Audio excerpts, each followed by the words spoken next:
बहुत समय पहले की बात है। एक सुंदर जंगल के बीच में एक छोटा सा गांव बसा था। उस गांव में एक गरीब लेकिन नेक दिल लड़की रहती थी, जिसका नाम राधा था। राधा बहुत मेहनती और दयालु थी। वह हमेशा दूसरों की मदद करने के लिए तैयार रहती थी, चाहे उसके पास खुद कितना ही कम क्यों न हो।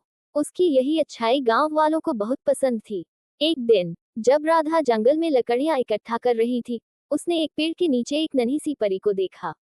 वह परी घायल थी और उड़ने में असमर्थ थी। राधा ने बिना कुछ सोचे समझे परी को उठाया और उसे अपने घर ले आई। उसने परी का ध्यान रखा, उसे जड़ी बूटियों से ठीक किया और कुछ ही दिनों में परी फिर से उड़ने लायक हो गई।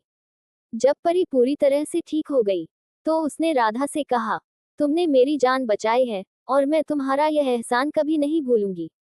मैं तुम्हें एक वरदान देना चाहती हूँ, मांगो। तुम्हें क्या चाहिए? राधा, जो हमेशा दूसरों की मदद करने के बारे में सोचती थी, बोली, मैं तो कुछ नहीं चाहती, लेकिन अगर आप कुछ करना चाहती हैं तो मेरे गांव के सभी लोग खुश और सुखी रहें। परी राधा की इस निस्वार्थता से बहुत प्रभावित हुई और बोली, तुम्हारी ये दया और प्रेम अद्वितीय है। मैं तुम्हारे गांव को हमेशा खुशहाल और समृद्ध बनाऊंगी।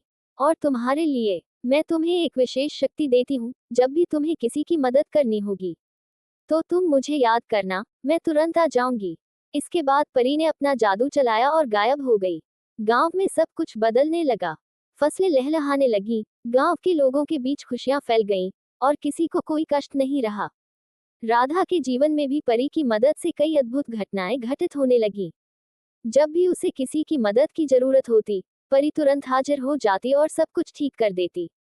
धीरे धीरे राधा पूरे गांव में एक महान और दयालु इंसान के रूप में जानी जाने लगी। इस तरह परी के वरदान से राधा का जीवन बदल गया, लेकिन उसने कभी अपना सरल और दयालु स्वभाव नहीं छोड़ा। परी की वह सीख हमेशा राधा के दिल में बसी रही, सच्ची खुशी दूसरों की मदद करने में ही है। इस तरह परी की मदद से राधा और उसके गांव का जीवन हमेशा के लिए खुशहाल हो गया।